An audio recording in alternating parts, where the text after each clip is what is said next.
बिस्मिल्लाहिर्रहमानिर्रहीम, अस्सलाम वालेकुम। आप देख रहे हैं मुझे मेरे यूट्यूब चैनल पर और मैं मुज़म्मिल अवान हूँ। पूरी दुनिया के अंदर पार्लियामेंट कवानीन बनाती है, पार्लियामेंट बुनियादी लेजिस्लेशन करती है, पार्लियामेंट जजेस अपॉइंट करती है, पार्लियामेंट वो कानून साजियाँ करती है जो कानून साजियाँ मुल्की मफाद में होती हैं।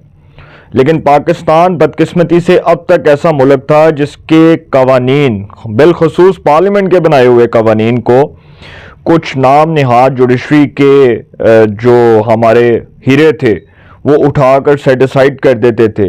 वो पार्लियामेंट के कवानीन की धज्जियाँ उड़ाते थे, उसकी धज्जियाँ बिखेरते थे। उन कवानीन को सेटिसाइड करके पार्लियामेंट को अपनी माँ तस्लीम करने की बजाय उसकी जग अंसाई करवाते थे, पूरी दुनिया में हमारा नाम बदनाम करवाते थे। और उन जजेस में उन्हीं लोगों का शुमार होता था, ये जो जस्टिस मियाँ साकब निसार जैसे लोग हैं, जस्टिस एजाजुल हसन जैसे, जस्टिस आसफ सईद कोसा, जस्टिस उमर अता बंदयाल, और मैं किस किस का नाम लूँ, जस्टिस इफ्तिखार चौधरी, जिनको इसी जो है वो जमहूरी पार्टियों ने उनको बहाल करवाया। इन्हीं जमहूरी पार्टियों ने उनके लिए अदलिया बहाली तहरीक चलाई और वही इफ्तिखार चौधरी साहब बाद में जमहूरियत के लिए ज़हर कातिल साबित हुए। और उन्होंने इस पार्लियामेंट की इज्जत को, पार्लियामेंट के वक़ार को, पार्लियामेंट की कानून साजी को तस्लीम करने की बजाय उन्होंने क्या किया कि इसी पार्लियामेंट से एक मुंतखब होने वाले वज़ीर आज़म को सिर्फ इस बुनियाद पर नाअहल करार दे दिया कि आपने स्विस हकाम को लेटर नहीं लिखा तो आपको बतौर वज़ीर आज़म नाअहल करार दिया जा रहा है और आप मजलिस शूरा पार्लियामेंट के रुकन के तौर पर नाअहल हो रहे हैं। और फिर एक वज़ीर आज़म को उठाकर बाहर कर दिया गया। इसी तरह 2013 में एक वज़ीर आज़म जिसका नाम मियाँ मोहम्मद नवाज शरीफ था, जो 2/3 अक्सरियत के साथ 2/3 मेजॉरिटी के साथ वफाक में हुकूमत कर रहे थे और उनको सबसे ज़्यादा वज़ीर आज़म रहने का एजाज़ हासिल हुआ। 3 बार नवाज शरीफ सबसे ज़्यादा इस मुल्क के इलेक्टेड प्राइम मिनिस्टर रहे और उनको उठाकर सुप्रीम कोर्ट के 5 जजेस ने एक लार्जर बेंच बनाकर कि जी तुसी बेटे की कंपनी तो तनख्वाह नहीं ली, लिहाजा तुसी फारग, उनको नाअहल करार दे दिया।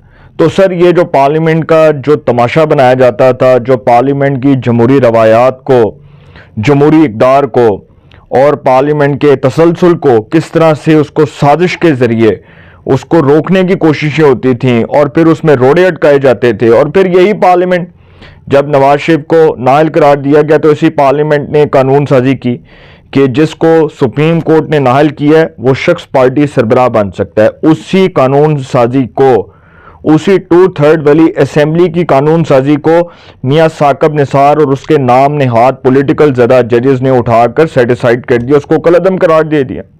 तो सर ये जो पार्लियामेंट के साथ मजाक होता था, ये जो बुनियादी लेजिस्लेशन के साथ मजाक होता था, हम सहाफ़ी 2018 से कबल, उससे भी पहले हम लोग ये पीटा करते थे और हम लोग ये बार बार चीख के कहते थे कि ये पार्लियामेंट को कोई ना कोई डिसीजन लेना पड़ेगा, कोई ना कोई स्टेप उठाना पड़ेगा, क्योंकि ये जो नाम नहाद पॉलिटिकल जजेस हैं इन्होंने मुल्क में अनारकी फैलानी है, इन्होंने मुल्क में अदलिया को तबाह करना है, इन्होंने जुडिशरी को तबाह करना है, इन्होंने अदालती निज़ाम को मफलूज करना है, इन्होंने अदालती निज़ाम को मज़ीद कमज़ोर करना है।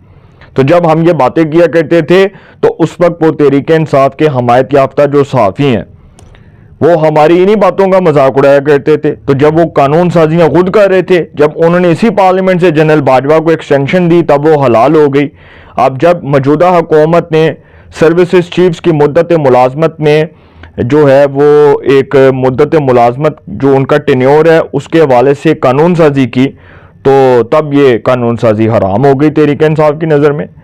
अब देखें ना कि ये पार्लियामेंट बनी किस लिए कि दुनिया भर के अंदर जितनी कानून साजियाँ होती हैं वहाँ की पार्लियामान कानून साजी करती है, बुनियादी लेजिस्लेशन पार्लियामेंट करती है। पार्लियामेंट को ये इख्तियार होता है कि वो कोई भी बुनियादी लेजिस्लेशन जो है, ख्वाह वो आवाम के मुफाद में हो, ख्वाह वो मुल्की मुफाद में हो, उसको सामने रखते हुए उस पर मुशावरत से फैसला करके उस कानून साजी पर वर्किंग स्टार्ट करती है और उसके बाद वो कानून साजी हो जाती है। अब ये इतनी बड़ी बात तो है नहीं कि जी अब जुडिशरी के कुछ लोग उठें और वो उठ के कह दें कि जी नहीं जी हम पार्लियामेंट की जी इज्जत और उसके वक़ार का तहफ़्फ़ुज़ यकीनी बनाएंगे। ये कहना बहुत आसान है लेकिन सर ये करना बहुत मुश्किल है, क्योंकि अब with a very due respect कुछ लोग ऐसे हैं जुडिशरी में जो इस पार्लियामेंट की बुनियादी लेजिस्लेशन को आज भी तस्लीम करने से साफ इनकारी हैं।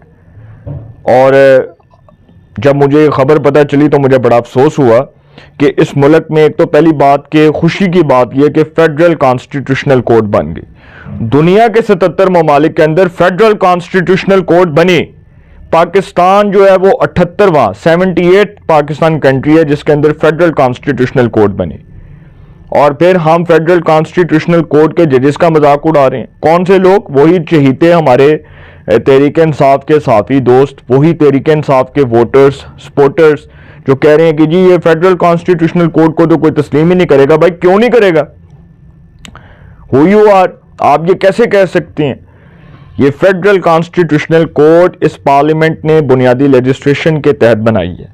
27वीं आईनी तरमीम जिसमें वफाकी आईनी अदालत का क्याम अमल में लाने के लिए ये तरमीम हुई। आर्टिकल 243 सर्विसेज चीफ से मुतल्लिक जो चीफ ऑफ डिफेंस कमेटी हैं, जो हमारे फील्ड मार्शल हैं। पहले तो ये था ना कि 2027 तक उनका टेन्योर फिक्स है, अब 2030 तक वो इस ओहदे पर काम करेंगे। तो ये पार्लियामेंट के इख्तियार है ना कि वो जो मर्जी कानून साजी करे, हम तो पार्लियामेंट को नहीं रोक सकते। तो फिर इसी पार्लियामेंट ने यह फैसला किया कि 27वीं आईनी तरमीम ऐवान बाला सेनेट और कौमी असम्बली मजलिस शुरा दोनों ऐवानों से 2/3 अक्सरियत से मंजूर करवाई। और मंजूर होने के बाद अब इस्लामाबाद हाई कोर्ट के 4 जज साहिबान, with a very due respect, justice Mohsin Akhtar Kayani, justice Babar Sattar, justice Sardar Ejaz Ishaq और जस्टिस समन रिफत इम्तियाज, इन्होंने सुप्रीम कोर्ट ऑफ पाकिस्तान में 27वीं आईनी तरमीम को चैलेंज कर दिया। अब सुप्रीम कोर्ट दायरी ब्रांच ने इस पर एतराज आयद कर दिया और उन्होंने कहा कि जी ये जो आप 27वीं आईनी तरमीम हमारे सामने चैलेंज कर रहे हैं, ये मामला वफाकी आईनी अदालत के सामने लेकर जाएं। सुप्रीम कोर्ट इस मामले को टेकअप नहीं कर सकती, इसलिए क्योंकि अब फेडरल कॉन्स्टिट्यूशनल कोर्ट बन गई है, वफाकी आईनी अदालत बन गई है और वफाकी आईनी अदालत के चीफ जस्टिस हैं। तो जिसने 27वीं आईनी तरमीम चैलेंज करनी है वो जाके वफाकी आईनी अदालत के सामने जाकर शौक से करे। देखे ना, एक पार्लियामेंट ने कानून साजी की है, उसके तहत हमारे मुल्क में एक वफाकी आईनी अदालत बनी है। भाई ये जरूरी इसलिए थी कि सुप्रीम कोर्ट का पहले जो कॉन्स्टिट्यूशनल बेंच था उसके ऊपर केसेस का बहुत बोझ था, उसको बहुत से केसेस को टेकअप करना पड़ रहा था। आईनी मामलात बहुत ज्यादा है पाकिस्तान में, लिहाजा ये तमाशा बंद हो गया कि ये जो कॉन्स्टिट्यूशनल कोर्ट, फजल रहमान साहब जैसे जो सियासतदान जो पहले कहते थे कि जी ये तहरीक इंसाफ ऐसे है, तहरीक इंसाफ ऐसे है, तहरीक इंसाफ धांधली से आई है, अब कहते हैं कि जी तहरीक इंसाफ का मैंडेट असली है। ये ड्रामा सर बंद हो गया कि ये जो आप कहा करते थे कि जी जब कॉन्स्टिट्यूशनल बेंच बनाए सुप्रीम कोर्ट में, हुकूमत ने वो भी करके देख लिया। वो कॉन्स्टिट्यूशनल बेंच अपना काम भी कर रहा है, उसके सरबराह जस्टिस अमीनुद्दीन भी। फिर 27वीं तरमीम हुई, 26वीं तरमीम के बाद 27वीं तरमीम हो गई। 27वीं तरमीम में यह है कि जी जजिस की उम्र की जो हद है वो 68 साल मुकर्रर हो गई है। फेडरल कॉन्स्टिट्यूशनल कोर्ट के जो चीफ जस्टिस हैं वो 3 साल के लिए इस ओहदे पर काम करेंगे, उनके ओहदे की मियाद 3 साल मुकर्रर हो गई है। फेडरल कॉन्स्टिट्यूशनल कोर्ट में रिटायर्ड जज भी हैं और मौजूदा जो सुप्रीम कोर्ट के जजेस हैं जो आईनी बेंच में थे वो भी हैं इसमें। तो सर इसमें इबहाम क्या रह गया? फिर कोई इबहाम नहीं है। जिसको 27वीं तरमीम चैलेंज करनी है, मुअज़्ज़ज़ अदलिया बैठी है, कॉन्स्टिट्यूशनल कोर्ट बैठी है, कॉन्स्टिट्यूशनल कोर्ट के जजेस बैठे हैं, उनके सामने जाएं, जाकर चैलेंज कर दें, बात खत्म। तो जिन जजेस ने ये करना है कि 27वीं तरमीम उन्होंने चैलेंज करनी है, जिन बार्स एसोसिएशंस ने, जिन्होंने वकला बरादरी ने, वो जाएं सुप्रीम कोर्ट के आईनी बेंच में। तो अब मामला नहीं चलने, क्योंकि अब तो 27वीं तरमीम हो गई ना, इसके बाद 28वीं भी आ रही है। तो सर जो जजेस ये 27वीं तरमीम चैलेंज कर रहे हैं, with a very due respect, ये 27वीं तरमीम मंजूर हो गई है और उनकी दरख्वास्तें कलअदम करार दे दी जाएंगी, या तो वापस भेज दी जाएंगी कॉन्स्टिट्यूशनल कोर्ट की तरफ से, या फिर उनको कलअदम करार दे दिया जाएगा। ये पार्लियामेंट की जीत है, पार्लियामेंट सुप्रीम है, पार्लियामेंट सबकी माँ है। ये जुडिशरी के कुछ जजेस को मानना पड़ेगा। अब वो वक्त ख़त्म हो गया कि जब मुंतखब वज़राए आज़म, मुंतखब अरकान असम्बली की तस्लील होती थी और उस वक्त कुछ जजेस, नाम नहाद जजेस, मुंह उठाकर कह देते थे कि जी इस वज़ीर आज़म को फारिग कर दो। हमने पाकिस्तान की 78 साल सियासी तारीख में जितना गंद पाकिस्तान की 78 साल सियासी तारीख में डला, सर किसी मुल्क में नहीं डला। इधर 4 मार्शल लगे, 4 डिक्टेटर के अतवार, बदतरीन डिक्टेटर्स। मैं उनको बदतरीन डिक्टेटर इसलिए कहता हूं कि उन्होंने जमहूरियत का, पाकिस्तान के जमहूरी निज़ाम का कत्लेआम किया। इस पाकिस्तान में मुंतखब वज़राए आज़मों को तख्ता-ए-दार पर लटकाया गया।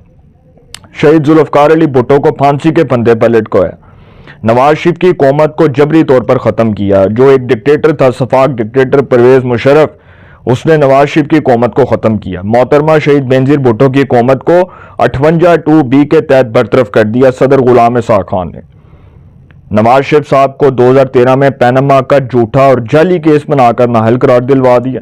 एक वज़ीर आज़म जिसके दौर में तरक्की का रोड मैप तय हो गया, खुशहाली का रोड मैप तय हो गया, उसको उठाकर सुप्रीम कोर्ट के 5 पॉलिटिकल ज़दा जजेस ने फारग कर दिया। तो सर ये तमाशा बंद हो गया। शहबाज शरीफ साहब आए और मौजूदा हुकूमत जो है उसने आकर कानून साजी की, बात खत्म। अच्छा, दूसरी खबर जो है वो बड़ी इंपॉर्टेंट है कि कुछ जजेस के इस्तीफे तैयार हैं। अब लाहौर हाई कोर्ट के एक बड़े ऑनरेबल जज जस्टिस शम्स महमूद मिर्जा, जो तहरीक इंसाफ के सेक्रेटरी जनरल सलमान अकरम राजा के वो साले बताए जाते हैं, उन्होंने भी रिज़ाइन कर दिया। और इससे कबल जस्टिस मंसूर अली शाह और जस्टिस मंसूर अली शाह और जस्टिस अतर मिनिल्ला, 2 जजेस ने रिज़ाइन किया। अब ये खबर आ रही है कि कुछ जजेस के इस्तीफे तैयार पड़े हुए हैं और वो जजेस कुछ लाहौर हाई कोर्ट से हैं, कुछ सुप्रीम कोर्ट ऑफ पाकिस्तान से हैं। अभी सिंध हाई कोर्ट से, पेशावर से, बलूचिस्तान से कोई जो है वो इस्तीफ़ों का चांद नज़र नहीं आया। लाहौर हाई कोर्ट से कुछ जजेस के इस्तीफे तैयार हैं और उसमें एक जज ऐसे हैं जिनके हवाले से कहा जा रहा है कि वो पाकिस्तान के 2 हैवीवेट सियासतदान जो एक वक्त में परवेज़ मुशर्रफ के साथ हुआ करते थे, इशारतन बात कर रहा हूँ, उनके वो बहुत करीब हैं और उनका एक सियासी बैकग्राउंड भी है, तो उनका इस्तीफ़ा तैयार पड़ा हुआ है। और वो जज साहब जो हैं वो अब इस सिस्टम के अंदर वो समझ रहे हैं कि शायद उनके लिए वो गुंजाइश या स्पेस मौजूद नहीं है, तो ही शुड रिज़ाइन एज जज of the Lahore high court. वो इस्तीफ़ा देने का प्लान बना चुके हैं और उन्होंने रेजिग्नेशन लिख दिया। मज़ीद जजेस के इस्तीफ़े तैयार हैं। जब वो टेबल पर आएंगे तो सर वो बौनचाल खड़ा हो जाएगा और पाकिस्तानी सियासत में दिसंबर जो है वो सितमगर होने के साथ एक बौनचाल क्रिएट करेगा। वो बौनचाल जो है वो बहुत बड़ी तबाही भी मचा सकता है और उन लोगों के लिए मचा सकता है जिन्होंने इस निज़ाम के अंदर अन्नी डाली हुई थी, जिन्होंने इस निज़ाम को अपने हाथ की रखेल बनाया हुआ था। अपनी राय का कमेंट्स में ज़रूर इज़हार कीजिएगा। इंशाअल्लाह एक नए सेगमेंट के साथ पे मुलाकात होगी। अपना बहुत ख्याल रखिएगा। आला निगहबान।